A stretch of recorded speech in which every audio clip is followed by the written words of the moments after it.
ہم اپنی مجلسوں میں دشمنان اہل بیت پر لعنت کرتے ہیں، یزید پر لعنت کرتے ہیں، تو وہ حضرات جو یزید کو رضی اللہ کہتے ہیں اور وہ کہتے ہیں، ہم پر اعتراض کرتے ہیں کہ شیعہ لوگ لعنت کرتے ہیں، تو بھائی ہم اسی پر لعنت کرتے ہیں جس پر خدا نے لعنت کی ہے۔ آئیے قرآن سے پوچھتے ہیں، قرآن کیا بتاتا ہے، قرآن ہمیں کیا جواب دیتا ہے؟ کیا جو ہم لعنت کرتے ہیں وہ صحیح ہے؟ بھائی ہم لعنت اسی پہ کرتے ہیں جو یا دشمن اہل بیت ہے یا ظالم ہے، اور قرآن بھی اسی چیز کا ہے، جواب دیتا ہے ہمیں کہ ان کے اوپر لعنت قرآن نے بھی کی ہے، اور سب سے پہلا لعنتی جو بنا ہے وہ کون تھا؟ شیطان تھا، جس کے اوپر خدا نے لعنت کی ہے۔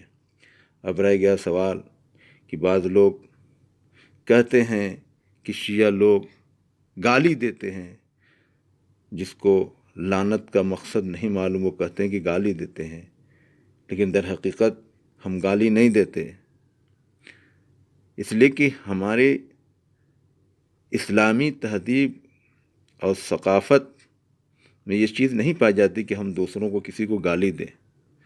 ہاں لعنت کرتے ہیں، لعنت بھیجتے ہیں، اس لیے کہ ہمیں یہ لفظ قرآن سے ملا ہے، جس کے بارے میں ہم بتاتے ہیں کہ دیکھیے قرآن میں کہاں کہاں پہ بہت سی جہاں پہ لفظ لعنت آیا ہے کہ اللہ تعالیٰ نے لعنت کی ہے، جس کو ہم آپ کی خدمت میں بیان کرتے ہیں دلیل کے طور پر کہ پروردگار عالم کا نافرمان جو تھا وہ شیطان تھا۔ جب اس نے اللہ کے حکم کی نافرمانی کی، کہ پروردگار عالم نے اس سے کہا کہ آدم کو سجدہ کرو، تو اس نے سجدہ نہیں کیا اور سجدہ کرنے سے انکار کیا، تو اللہ تعالیٰ نے فرمایا ان علیک اللعنۃ الی یوم الدین، یعنی تو نکل جا میری بارگاہ سے، تم پر قیامت تک کی لعنت ہوگی۔ اب رہ گیا سوال لعنت کا معنی کیا ہوتا ہے؟ لغت میں لعنت کے معنی راندن فارسی میں کہتے ہیں، یعنی رسوا کرنا، رحمت سے دور کرنا، بھگانا، دھتکارنا وغیرہ، اور یہ تمام معنی جو ہیں یہ لعنت کے نکلتے ہیں۔ تو پروردگار عالم نے ایک جہاں کہا کہ ان علیک اللعنۃ الی یوم الدین، تم پر لعنت، شیطان تم پر لعنت ہو قیامت تک۔ تو یہ لعنت خدا نے ایک کلی کہا ہے کہ لعنت ہو، لیکن دوسری جگہ، یہ تو سورہ ہجر میں آیت نمبر 35 میں ہے کہ، لیکن دوسری جگہ پروردگار عالم اسی شیطان کو کے اوپر جو لعنت کرتا ہے وہ اس الفاظ سے کرتا ہے ان علیک لعنتی الی یوم الدین، یعنی سورہ صاد میں آیت نمبر 78، یعنی کہ پروردگار عالم کہتا ہے کہ میری لعنت ہو تم پر، کب تک؟ قیامت تک کے لیے میری لعنت۔ یعنی اب سوچ لے انسان کہ خداوند عالم جس کے اوپر لعنت کرے اس کا کیا عالم ہوگا۔ یہ تو خدا کی لعنت ہوئی، تو کہیں کہیں پہ ایسا ہے کہ خدا لعنت کرتا ہے، کہیں کہیں پہ خدا بھی لعنت کرتا ہے اور ملائکہ بھی لعنت کرتے ہیں اور لوگ بھی لعنت کرتے ہیں۔ جیسے ایک جہاں دوسری جہاں قرآن میں ہے، ارشاد ہو رہا ہے کہ ان الذین کفروا وماتوا بهم کفار اولئک علیہم لعنۃ اللہ والملائکۃ والناس اجمعین، جو لوگ کافر ہو گئے اور اسی حالت کفر میں مر گئے، ان پر اللہ، ملائکہ اور تمام انسانوں کی لعنت ہے۔ تو یہاں پہ بھی جو ہے لعنت آئی ہے قرآن میں، ان کافروں پہ لعنت کیا ہے۔ اس کے بعد ایک دوسری جہاں بھی ارشاد ہو رہا ہے، اسی سورہ اعراف میں دیکھیے کہ فَأَذَّنَ مُؤَذِّنٌ بَيْنَهُمْ اللَّعْنَةُ اللَّهِ عَلَى الظَّالِمِينَ، قیامت کے دن ایک منادی آواز دے گا کہ ظالمین پر خدا کی لعنت ہو۔ تو جو ظالم ہیں خدا ان پر لعنت کر رہا ہے، تو خدا جس کے اوپر لعنت کرے وہ لعنتی بن گیا۔ تو لفظ لعنت یہ دلیل بن گئی کہ جو ظالم ہوتا ہے اس کے اوپر لعنت کی جاتی ہے، خدا بھی لعنت کرتا ہے۔ اور اس کے بعد خود جو رسول کو اذیت دے اس پر بھی لعنت، کہ قرآن نے کہا ہے کہ رسول کو اذیت دینے والا اس پر لعنت ہو،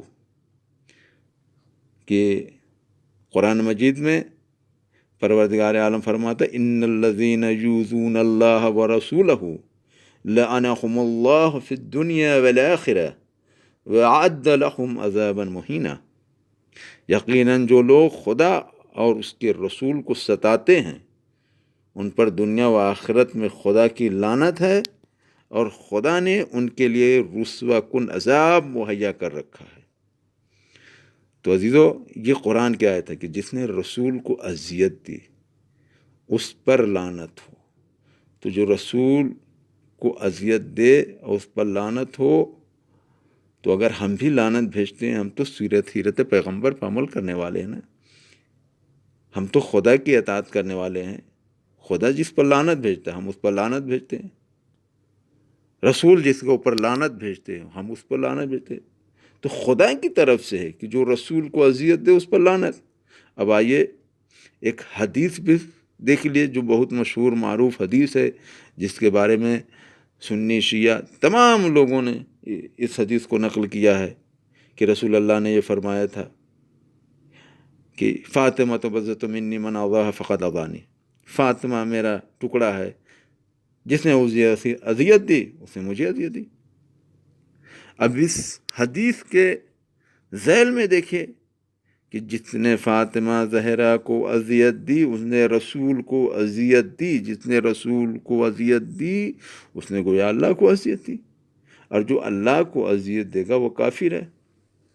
تو گویا یہ لعنت جو ہے یہ خدا کی طرف سے ہے کہ فاطمہ زہرا سلام اللہ کو اذیت دینے والا اس کے اوپر اللہ کی لعنت ہے کہ اس کو اذیت دینے والا کافر ہے، جو رسول کو اذیت دے وہ کافر۔ تو رسول نے فرمایا فاطمہ کو جو اذیت دے اس نے گویا مجھے اذیت دی، اور جس نے مجھے اذیت دی اس نے خدا کو اذیت دی۔ بہرحال جو خدا کو اذیت دے گا وہ کافر ہے، تو وہ لعنتی بنے گا۔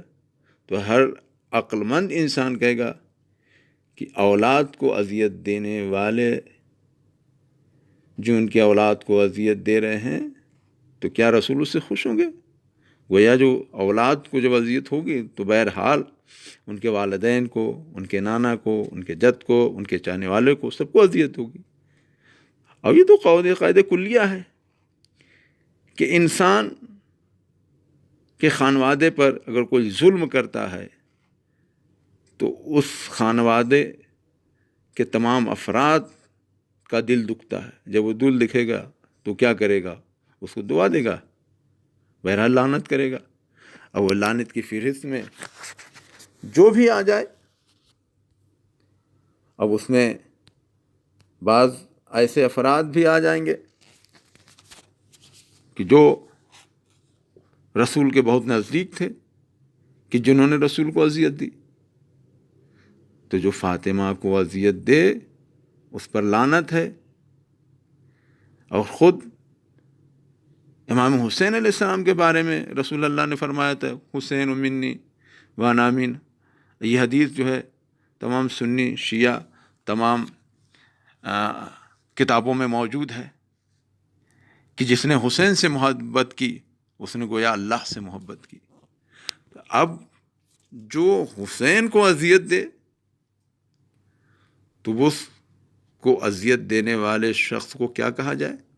وہ لعنتی نہیں ہوگا، وہ لعنتی ہوگا۔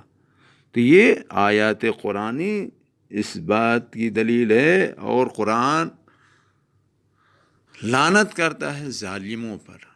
تو بتائیے کربلا کے میدان میں اگر ہم آج یزید پر لعنت کرتے ہیں تو یہ قرآن سے ہٹ کے نہیں ہے، کیونکہ خداوند عالم نے ظالموں پر لعنت کی ہے، یزید نے کون ایسا ظلم نہیں کیا ہو کربلا کے میدان میں؟